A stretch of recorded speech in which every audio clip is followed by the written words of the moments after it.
अपना DNA test करवाया और उसमें मुझे 500 से ज्यादा रिपोर्ट्स मिली। अब डीएनए टेस्ट होता क्या है, कैसे होता है, कौन से रिपोर्ट्स मिले मुझे और कितने में होता है, क्योंकि क्वेश्चन का जवाब ढूंढने की कोशिश करते हैं जो यहाँ तो बहुत ही ज्यादा रैंडम होते हैं या काफी ज्यादा डीप थॉट वाले होते हैं। नमस्कार, मैं हूँ आपका होस्ट रोहित। देखिए, डीएनए बेसिकली एक चीज होती है आपके बॉडी की जिसमें आपके बॉडी की सारी इंफॉर्मेशन होती है। और डीएनए टेस्ट एक बाल से हो सकता है, आपके थूक से हो सकता है, आपके बॉडी के बारे में सारी चीजें पता चल जाएंगी डीएनए टेस्ट में।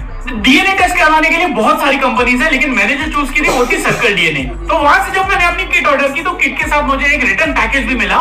मुझे मेरा डीएनए का सैंपल कलेक्ट करके उसमें डाल के वापस भेजना था ताकि वो लोग टेस्ट कर पाए। अब डीएनए टेस्ट करते कैसे है? देखो, सबसे पहले ना मुझे क्या करना था, उनके ऐप पे रजिस्टर करना था वो किट।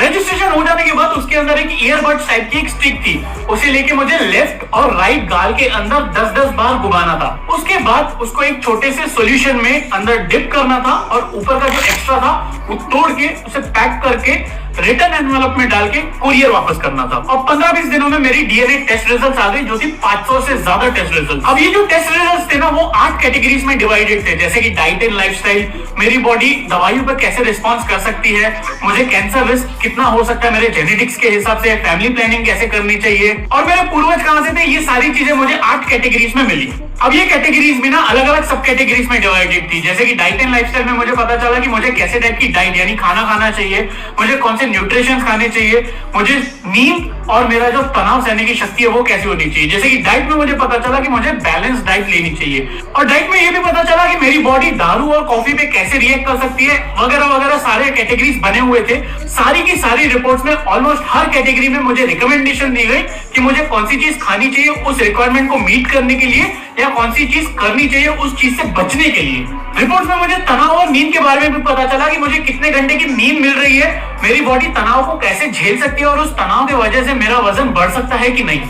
रिपोर्ट्स में यह भी पता चला कि मेरे जेनेटिक्स के हिसाब से मुझ में कौन सी बातें हैं जो मुझे सक्सेस दिला सकती हैं, जैसे कि मैं बिजनेस करने में बहुत अच्छा हो सकता हूँ, क्रिएटिविटी में बहुत अच्छा हो सकता हूँ, बट लैंग्वेज लर्निंग में मैं नॉर्मल हूँ।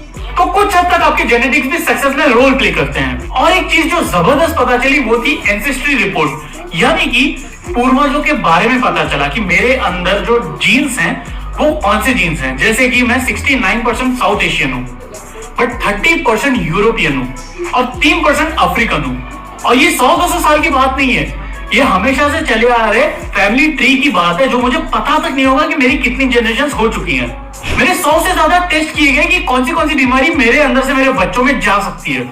फिर 34 टाइप ऑफ कैंसर टेस्ट भी किए गए, यानी कि मेरे जेनेटिक्स के हिसाब से मुझे कौन सा कैंसर हो सकता है।